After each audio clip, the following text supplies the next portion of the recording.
Hai, Assalamualaikum warahmatullahi wabarakatuh. Perkenalkan, nama saya Anis Aprilia dengan NIM K7324099 dari Program Studi PSDKU S1 PGSD Kebumen, Fakultas Keguruan dan Ilmu Pendidikan, Universitas 11 Maret. Di sini saya akan menjelaskan mengenai materi unsur-unsur ketahanan nasional Indonesia. Yuk kita belajar bareng-bareng apa sih itu unsur-unsur ketahanan nasional. Simak terus videonya ya. Tujuan pembelajaran pada materi unsur-unsur ketahanan nasional Indonesia adalah untuk mentransformasi pengetahuan guna memantapkan strategi, membangun kekuatan, dan ketangguhan dalam rangka menangkal segala bentuk tantangan, ancaman, hambatan, dan gangguan terhadap NKRI. Ketahanan nasional Indonesia dilatar belakangi oleh para pejuang seluruh bangsa Indonesia. Sekian lamanya bangsa Indonesia menjadi incaran banyak negara atau bangsa-bangsa lain karena potensinya yang sangat besar, dilihat dari wilayahnya yang luas dengan kekayaan alam yang melimpah. Kebenarannya, ancaman datang tidak hanya dari luar, tetapi juga dari dalam. Harta, waktu, dan nyawa mereka korbankan demi kemerdekaan negara Indonesia. Indonesia harus mampu mempertahankan kesatuan serta kedaulatan negara dan pemerintahan dari ancaman-ancaman yang datang tersebut. Negara Indonesia harus bisa memperkuat ketahanan nasional dalam kehidupan negara Indonesia. Ketahanan nasional dapat terbentuk jika seluruh elemen rakyat Indonesia ikut menjaga ketahanan dalam aspek politik, ekonomi, sosial budaya, hukum, pertahanan, dan keamanan. Kerjasama yang baik antara pemerintah dan rakyat dalam membentuk ketahanan nasional. Apa yang bisa teman-teman ambil dari video tersebut? Video tersebut menekankan bahwa keberagaman di Indonesia berperan sebagai fondasi dan kekuatan utama dalam menjaga ketahanan nasional melalui penguatan identitas, kerukunan nasional, pendidikan multikultural, dan pelestarian budaya. Oke, langsung saja kita masuk materi yang pertama mengenai pengertian ketahanan nasional.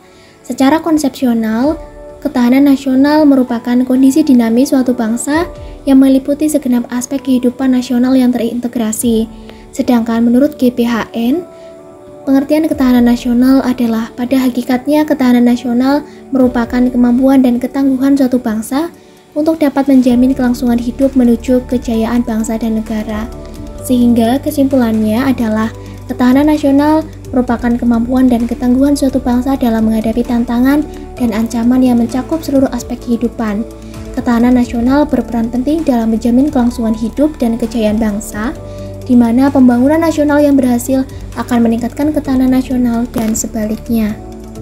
Selanjutnya ada unsur-unsur ketahanan nasional. Menurut Albert Thayer Mahan, dalam bukunya The Influential Power on History, mengatakan bahwa kekuatan nasional suatu bangsa dapat dipenuhi apabila bangsa tersebut memenuhi unsur letak geografi, bentuk atau wujud bumi, luas wilayah, jumlah penduduk, watak nasional, dan sifat pemerintahan.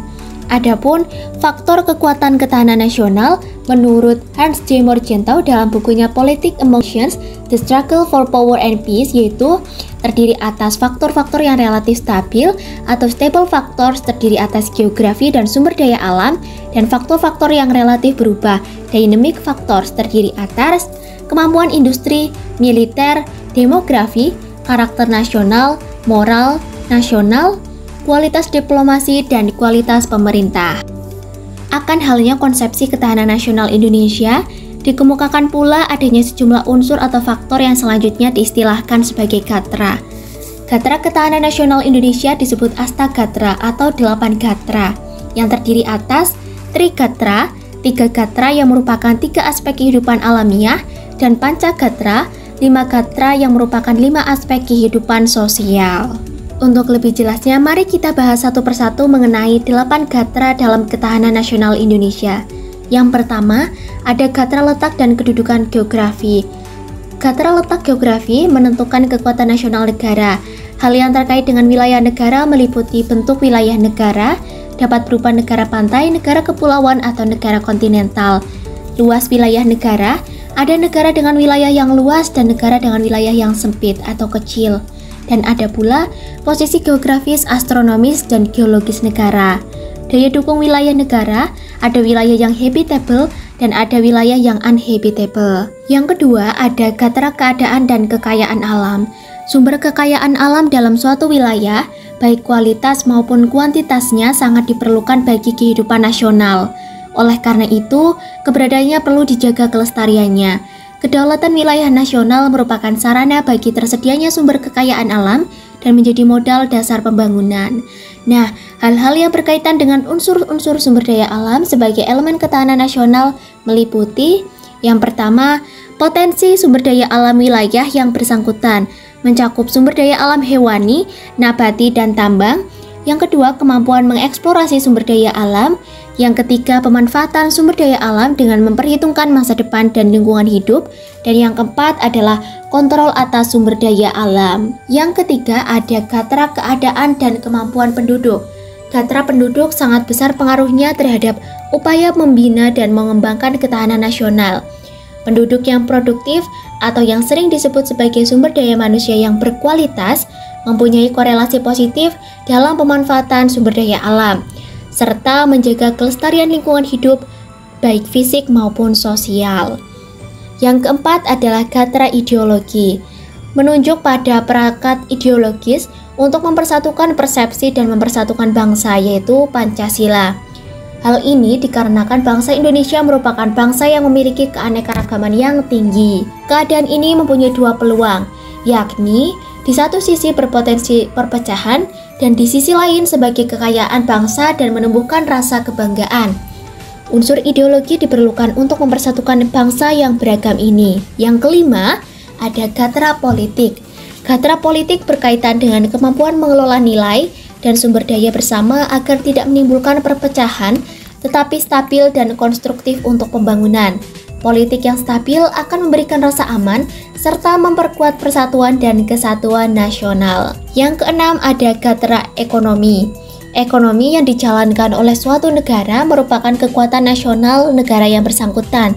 Terlebih di era globalisasi sekarang ini, bidang ekonomi berperan langsung dalam upaya pemberian dan distribusi kebutuhan warga negara. Kemajuan pesat di bidang ekonomi tentu saja menjadikan negara yang bersangkutan tumbuh sebagai kekuatan dunia. Yang ketujuh adalah gatra sosial budaya. Dalam aspek sosial budaya, nilai-nilai sosial budaya hanya dapat berkembang di dalam situasi aman dan damai. Tingginya nilai sosial budaya biasanya mencerminkan tingkat kesejahteraan bangsa, baik fisik maupun jiwanya. Yang terakhir adalah gatra pertahanan dan keamanan. Unsur pertahanan keamanan negara merupakan salah satu fungsi pemerintah negara. Negara dapat melibatkan rakyatnya dalam upaya pertahanan negara sebagai bentuk dari hak dan kewajiban warga negara dalam membela negara. Antara Trigatra dan Pancagatra terdapat hubungan timbal balik yang erat. Hubungan tersebut dinamakan dengan korelasi dan interdependensi yang diantaranya adalah 1. Ketahanan nasional bergantung pada kemampuan bangsa dan negara. Pada hakikatnya, ketahanan nasional bergantung pada kemampuan bangsa dan negara. Kemampuan tersebut dalam hal ini adalah kemampuan mendayagunakan secara optimal trigatra atau gatra alamiah. Yang kedua, ketahanan nasional dipahami sebagai pemahaman yang holistik. Ketahanan nasional dipahami sebagai pemahaman holistik yang berarti utuh, menyeluruh, dan terpadu. Yang ketiga, kelemahan dari salah satu gatra. Kelemahan dari salah satu gatra yaitu dapat mengakibatkan lemahnya gatra lain. Hal ini dapat mempengaruhi kondisi secara keseluruhan. Sebaliknya, jika salah satu gatra memiliki kekuatan, maka gatra yang lainnya lemah. Yang terakhir, ketahanan nasional Indonesia bukan merupakan hasil dari ketahanan segenap gatranya. Ketahanan nasional Indonesia bukan merupakan hasil dari ketahanan segenap gatranya, melainkan hasil dari suatu resultan keterikatan yang integratif. Hal ini dipengaruhi oleh kondisi-kondisi dinamis kehidupan bangsa di bidang ideologi, politik, ekonomi, sosial budaya, pertahanan, dan keamanan. Tak terasa kita sudah masuk pada sesi kesimpulan dari materi-materi yang sudah disampaikan. Ketahanan nasional terbentuk melalui partisipasi seluruh elemen masyarakat dalam aspek politik, ekonomi, sosial budaya, hukum, pertahanan, dan keamanan. Konsep Astagatra yang terdiri dari Trigatra dan Pancagatra menggambarkan hubungan yang erat antara kondisi alamiah dan sosial dalam membangun ketahanan nasional yang holistik. Dengan demikian, pengelolaan keberagaman dan kerjasama antara pemerintah dan rakyat sangat penting untuk menciptakan ketahanan nasional yang tangguh dan berkelanjutan. Nah, tak terasa ya kita telah berada di penghujung materi kita kali ini. Sebagai penutupan, ada sedikit pantun yang ingin saya sampaikan. Burung Raja Wali terbang tinggi, melayang bebas di angkasa. Ketahanan nasional berdiri, berkat rakyat jaga bersama. Ketahanan nasional merupakan kewajiban seluruh warga negara Indonesia. Oleh karena itu, mari kita saling bekerja sama dan merangkul satu sama lain demi terwujudnya ketahanan nasional Indonesia. Demikian materi unsur-unsur ketahanan nasional Indonesia yang dapat saya sampaikan, kurang lebihnya mohon maaf.